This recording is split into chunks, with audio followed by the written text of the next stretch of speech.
Siema ziomy, właśnie jesteśmy na wycieczce motorowej. Poznaliśmy bardzo fajnych przyjaciół, Polaków. Pawła Natalę z córką Hanią. Siema Paweł. Natala. I zabrali nas. Kurde, w końcu zobaczymy trochę Kambodży, bo już jesteśmy tutaj praktycznie 2 miesiące, sumując to wszystko, a Kambodży praktycznie nie widzieliśmy. I fajne w takim motocyklowym zwiedzaniu Kambodży jest to, że jeżeli przemieszczasz się od miasta do miasta w różne takie tereny, przeważnie jedzie się drogami, a jadąc na takim szutrowym motorze jeździmy właśnie takimi drogami i widzimy miejsca, do których praktycznie dostępu nikt nie ma. Tutaj mieszkają tylko lokalsi i można takie miejsca zwiedzić jedynie za pomocą motorów. Się cieszymy, że mamy okazję to zrobić. No i swoją drogą musisz być przygotowany, że będziesz cały w pyle. Chłopaki otworzyli firmę w Kampocie, gdzie organizują takie wycieczki motocyklowe po okolicach, ale też mogą zorganizować wycieczkę, która zajmuje 11 dni już po całej Kambodży. No i przeważnie są to takie tereny. Na zwykłym skuterze bardzo ciężko się to robi, bo zwykły skuter jest niewygodny jednak. I właśnie dzisiaj testujemy jego maszyny. Jednak Kambodża w większości składa się właśnie z takich dróg. I no raczej nie zobaczysz prawdziwej Kambodży nie używając motoru. A tutaj chłopaki już znają trasy dookoła, zabierają na lokalne wycieczki, zabierają na wycieczki po całym kraju, a my dzisiaj z nimi jedziemy do centralnej części kraju, do Parku Narodowego, do Kirirom National Park i tam będziemy jechać około 2,5 godzin właśnie takimi drogami. Nasz motor już cały w pyle, w sumie tak samo jak my. No i plusem tych motorów jest to, że to jest 115, a na motory poniżej 125 w Kambodży nie potrzebujesz prawa jazdy, więc nawet jeżeli nie masz prawa jazdy, to śmiało na taką wycieczkę możesz z chłopakami pojechać.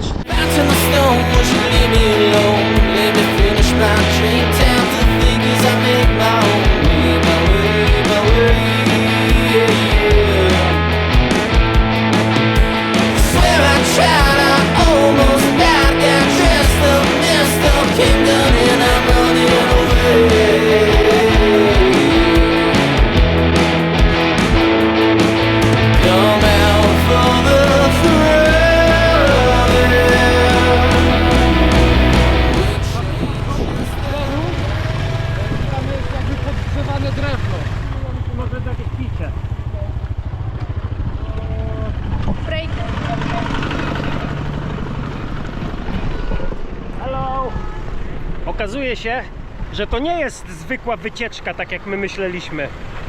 To już jest konkretna wyprawa, przygoda. Pana mnie. Ja już się wytarłam, jestem czyścioszek. Patrzcie na Natalkę. Na sobie outfit, 7 koła. Tutaj wszędzie, może nie wszędzie, ale dość często są takie miasteczka, po prostu na odludziu. Ja bym się nie spodziewał, że tutaj ludzie mieszkają, więc jak będzie potrzebna jakaś woda, to zawsze jest się gdzie zatrzymać. Odcinek, który my robimy, to jest około 100 km. Teraz przejechaliśmy z 50, jeszcze zostało nam ponad 50 km do przejechania. No a z tego co rozmawiałem z Pawłem, kiedy organizują taką dużą wycieczkę już po całym kraju, gdzieś daleko, to zawsze jedzie pick-up, po prostu na którym są wszystkie bagaże, nie tak jak my dzisiaj, że mamy plecak przytwierdzony do motoru, tylko jedzie po prostu pick-up z supportem, tam są wszystkie bagaże, jakieś narzędzia, części do wymiany. No na lekko lepiej się jedzie.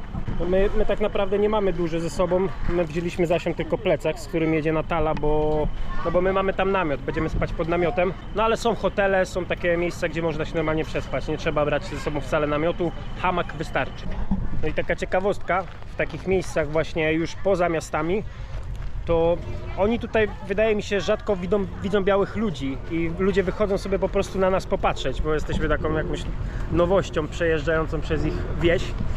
No, ciekawe doświadczenie, ale wszyscy uśmiechnięci, po prostu obserwują nas, wiecie, tu facet z kotem na brodzie, tam jakiś łysy, biały, no i taka ciekawostka po prostu dla ludzi. No, my jedziemy dalej, polecam sobie wziąć jakiś rodzaj zabezpieczenia na buzie, bo my jadąc z tyłu, to mamy przed sobą pył. Ja o tym w sumie nie pomyślałem, bo nie spodziewałem się, że będziemy taką drogą jechać, ale Natala, widać, u Natalii to już nie pierwszyzna. Ja już doświadczam. To tak się powinniście ubierać, jak jedziecie na wyprawę z Pawłem. Tak, dokładnie. Przynajmniej tak. Maseczka, rękawiczki, to Tak. wszystko Asia to się za mną schowa, a ja wszystko przyjmuję na klatę. Bye bye. Bye, bye.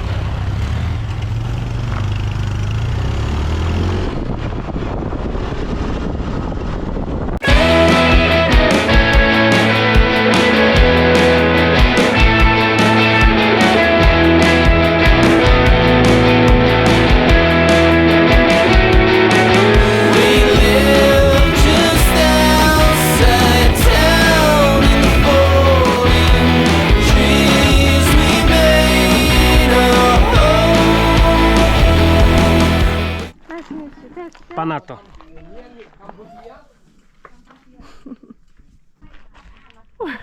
Ty też jesteś cała pomarańczowa. Pana sobie jakie zęby się odznaczają. Faktycznie!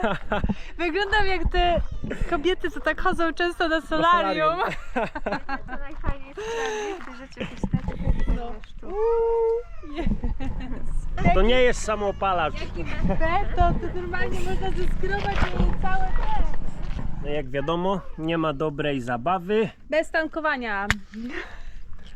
Właśnie tak wygląda cała Kambodża i wydaje mi się, że najlepszym sposobem, żeby ją sobie zobaczyć i zwiedzić, jest właśnie tak, w ten oto sposób.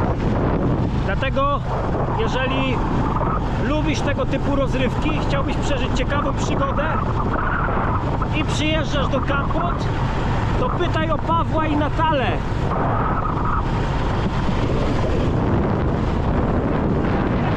Still come out for the thrill. We change just a little. I tak się właśnie bawimy!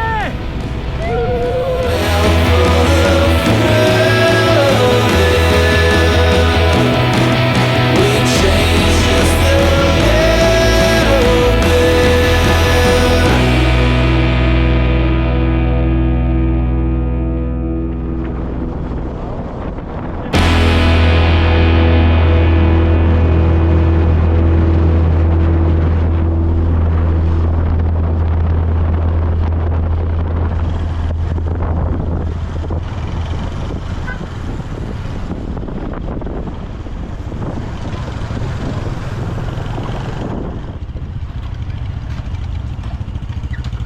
Dzisiaj sobie kupujemy owocki. Co kupiliśmy? Podstawę. Czyli to co zawsze. Czyli to co zawsze. Banany. Mandarynki, banany i smoczy owoc oczywiście dla Patrysia. To ja jestem fanem. Ja bym to chciała, ale to nie jest gotowe jeszcze, bo to jest I jak macie okazję być w Azji i zjeść to, ja już nie pamiętam jak się to nazywa, ale bardzo polecamy. Tak to wygląda. Tylko żeby było gotowe, musi być troszeczkę bardziej ciemne. No to jesteśmy.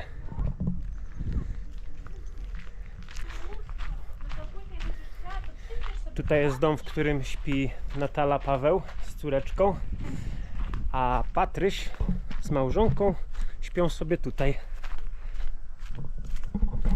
Czyli klasycznie, na dziko i za friko. No i fajnie tutaj jest, bo jak tutaj wjechaliśmy, okazało się, że dookoła w całym Parku Narodowym jest las i poczuliśmy się troszeczkę tak, jakbyśmy wjechali u siebie w góry. Jechaliśmy takimi krętymi drogami i automatycznie spadła troszkę temperatura, zrobiło się ciepło, bo to jest jednak troszkę wyżej. No i spędzimy tutaj jedną noc, no a jutro będziemy sobie wracać. Teraz jeszcze jedziemy zwiedzać troszkę okolice z naszym przewodnikiem.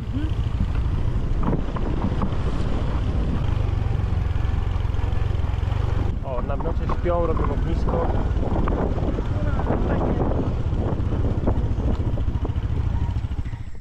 Dzisiejszy dzień okazał się dość srogą niespodzianką dla nas, ponieważ spodziewaliśmy się wypadu na motorach, ale tak wiecie, drogą po prostu, że będziemy jechać.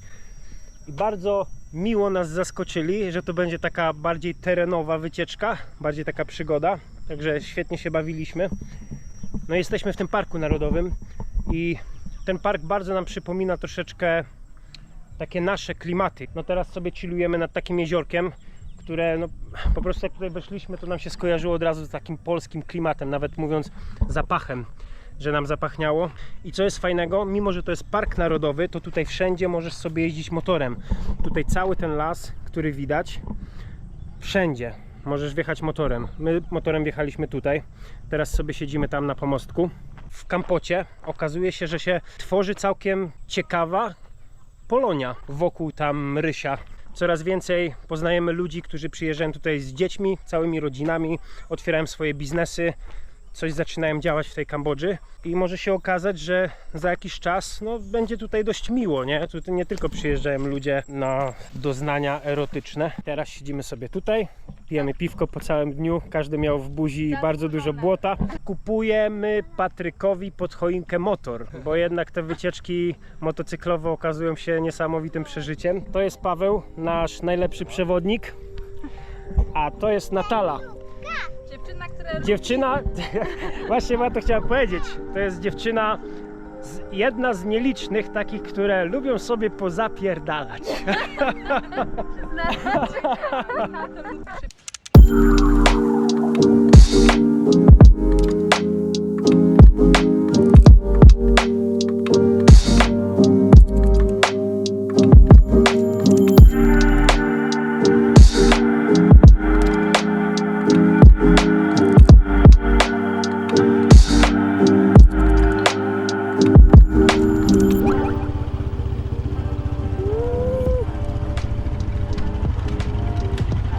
Co tu się dzieje?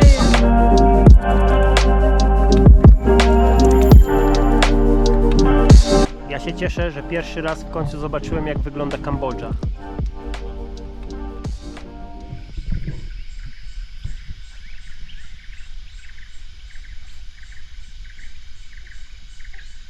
Tutaj w środku dżungli mieszka pan i nawet ma sklep. Więc jeżeli chcesz sobie kupić piwko, jeżeli chcesz sobie kupić piwko, to możesz kupić piwko. A uwierzcie mi, jesteśmy w środku dżungli. I tutaj jest kolejny punkt widokowy. A tu jeszcze więcej epickości. Jak masz za mało epickości w życiu, to tutaj masz ekstra więcej. Wow. Patrz, to jest przepaść. Spektakularne.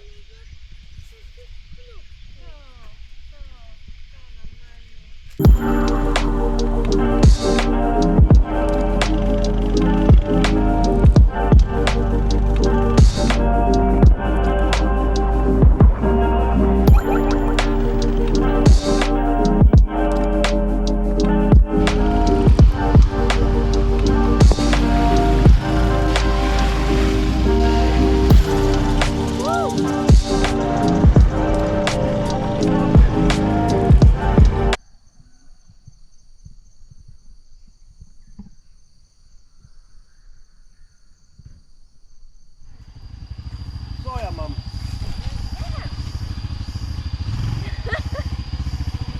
Oszaleliście?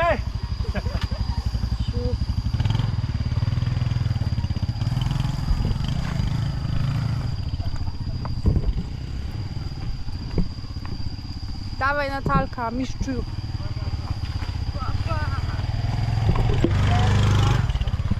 Przyjechaliśmy sobie zobaczyć wodospad, a zamiast wodospadu znaleźliśmy wioskę leżącą gdzieś tam w środku dżungli. Normalnie tu ludzie mieszkają. Mają sklepy. Tu normalnie się dzieje życie, a przed chwilą przejeżdżaliśmy przez taką strasznie wąską drogę, taką terenową. Ja się nie spodziewałem tutaj czegoś takiego. Normalnie dziejące się życie w środku lasu i prowadzi tutaj taka bardzo wąska ścieżka. Tutaj wali tędy rzeka i te wszystkie domki tutaj wzdłuż rzeki to są takie miejsca wypoczynkowe, gdzie ludzie sobie mogą siedzieć, no i biesiadować. Jedzonko sobie często jedzą tam, no i często w tych rzekach można sobie pływać i tu wygląda po prostu na to, że teraz jest susza i ludzi nie ma, ale też jeszcze nie jest weekend, więc wydaje mi się, że dopiero ludzie przyjeżdżają, jeżeli tutaj przyjeżdżają, to dopiero w weekend, ale nie wiem jak przyjeżdżają, co tamtędy, co my jechaliśmy? Nie. Jest jeszcze inna droga? Aha, czyli jest jeszcze jedna droga tutaj, bo myślałem, że to tak po prostu jest... drogą przygodową. Aha, myślałem, że to jest tak dla turystów, że nikogo tu nie ma, bo się tu dojechać nie da, nie? No to jednak jest to jeszcze jedna droga. Tu musi być fajnie, kiedy jest rzeka. No i powodem może być też to, że jest 7 rano, no to może dlatego nie ma jeszcze ludzi, bo w sumie jest piątek. Taka dość miła odmiana po tym kambodżańskim słońcu i gorącu, bo tutaj jednak jest chłodniejsza temperatura. Dzisiaj jak spaliśmy w namiocie, no to ja może nie zmarzłem, no ale Asia już zmarzła. Było tam około 20 paru stopni w nocy. Pani w rzece pierze, czy skończyła prać. Co z tej? Oj! Więc tutaj się jeszcze pierze w ten sposób. Tu dowiedziałem się przed chwilą od Pawła, jak z nim rozmawiałem, że w takie miejsca często przyjeżdżają ludzie świętować, obchodzić jakieś swoje święta. Nie wiem, tak jak ostatnio był ten khmerski Nowy Rok i ludzie w miastach, część ludzi w miastach się oblewała wodą i świętowała tam, a część ludzi po prostu przyjeżdża sobie tutaj do Parku Narodowego i sobie tutaj z rodzinami nad rzeką w tych domkach biesiadują. Tutaj wszędzie mieszkają ludzie. Sam fakt tego, że znajdujemy się w lesie, w takim nietypowym lesie, no bo ja tutaj zbyt wielu lasów iglastoliściastych nie widziałem w Azji, no ale ja też nie widziałem wszystkiego. O co mi chodzi, że po prostu chyba to, że jesteśmy otoczeni tym lasem dookoła, powoduje, że tutaj jest taki inny klimat, bo niby domki są takie typowo azjatyckie, budowane z drewna i blachy, ale jednak gdzieś ta zieleń dookoła powoduje, że masz taki troszkę dziwny mindfuck. No fajnie tu jest. Proszę. Tutaj sobie rodzinka siada, rozkłada sobie kocyk i wszyscy sobie świętują. Na przykład, nie wiem, urodziny albo Nowy Rok. No i oprócz tego, że możesz sobie tak naprawdę pozwiedzać ciekawe miejsca dzięki takim wycieczkom, bo to jednak ktoś musi znać, wiedzieć gdzie pojechać. No ale już pomijając to, że zwiedzasz ciekawe miejsca, no to sama jazda motocyklem po tych kambodżańskich drogach to jest niesamowita frajda. Ja bym mi zaraz ktoś nie napisze komentarz, to nie jest motocykl, to jest motorower. No ale motocyklowa wycieczka brzmi lepiej. Poza tym nie musisz jeździć motorowerem, możesz sobie jeździć motocyklem jak bardzo chcesz. No tak czy siak jest to frajda, bo jeździsz sobie takimi drogami i widzisz takie miejsca i wioski, których nie jesteś w stanie zobaczyć jadąc na przykład busem.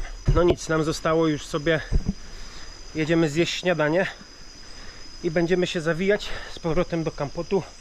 Zostało nam 100 coś kilometrów do przejechania. No i tyle.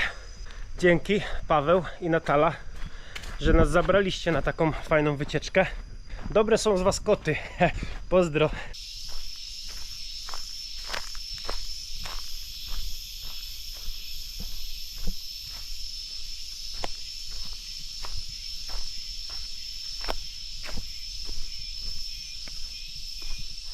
No to zanim pojedziemy jeszcze do domu, okazało się, że w okolicy jest jakiś fajny wodospad, na który właśnie idziemy.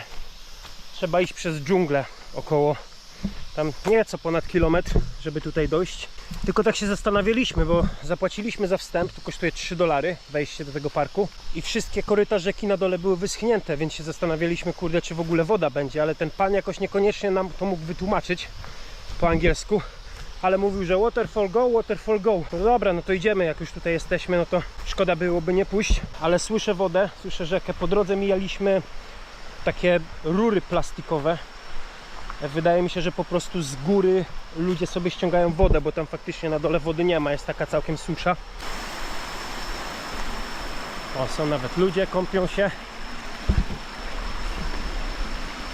Okej. Na całe szczęście okazało się, że woda jest, no ale co prawda niedużo, ale chociaż trochę. Hello! How are you? Polonia! Polonia! Chłerzy sobie nas często nagrywają, bo tutaj rzadko kiedy biali przychodzą, więc jak idzie biały, to sobie robią z nami zdjęcia, nagrywają, że a patrzcie, białasa znalazłem. To jest ten wodospad. Jest strasznie duszno, bo to dżungla, niby sucho, gorąco, ale jest tak duszne powietrze, ciężko się oddycha. Normalnie człowiek zalewa się potem od samego oddychania. Fajnie w końcu zobaczyć troszeczkę Kambodży, bo jak się okazuje, oprócz Siem Reap, Phnom Penh i Kampot, no to tutaj są fajne, ciekawe miejsca, które sobie można pozwiedzać. Paweł mówi, że takich miejsc tutaj jest ogólnie dużo, bardzo dużo. No i aż ciężko sobie wyobrazić, jak w porze mokrej, kiedy są wielkie opady deszczu, jak wtedy wygląda ten wodospad. Jeżeli tutaj wszędzie płynie woda, zobaczcie, jaki tu jest, i to wszystko może być w wodzie, to widok może być naprawdę spektakularny. Słyszysz, jak brzmi? Chyba będziemy spierdalać, bo to... Nie wiem, czy to słychać, ale brzmi. I tak już nachodzi czarna chmura, więc tutaj zaraz lunie i chyba będziemy stąd spierdzielać. No to jednak się okazuje, że się kąpiemy. No to ja też wbijam. Jak królowie.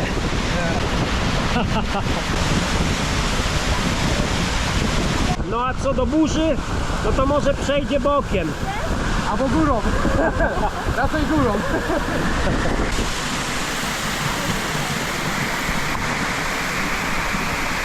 No pozdrawiamy z Kambodży!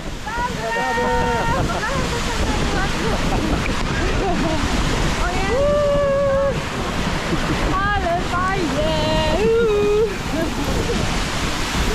Widzę, płatało się fajnie.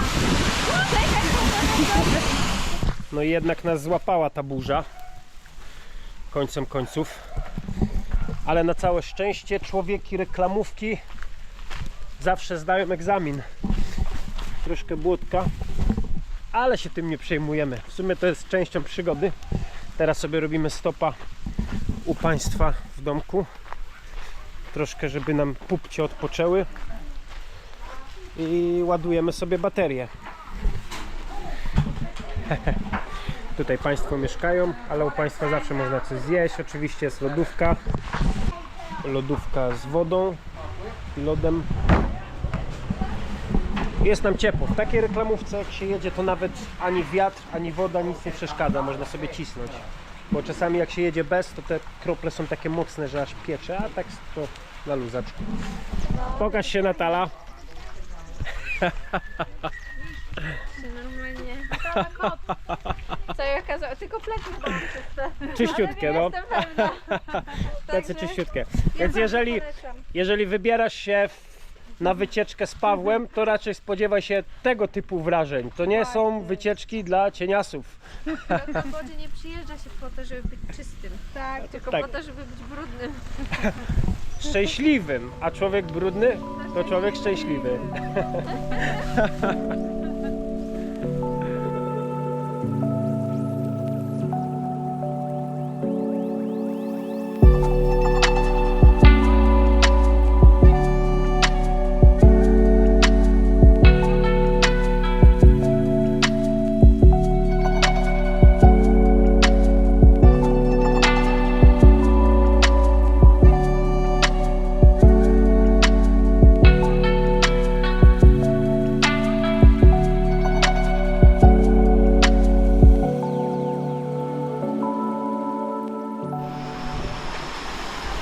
Zobaczcie, tutaj pan Khmer medytuje pod wodą.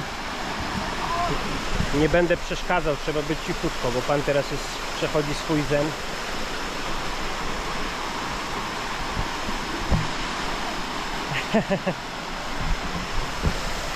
Dziwne, burza jest, ludzie nie uciekają, tylko my uciekamy. I to jest właśnie turbo! Rura.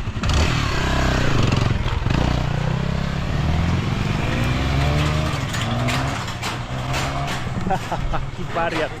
Dziurki to nie.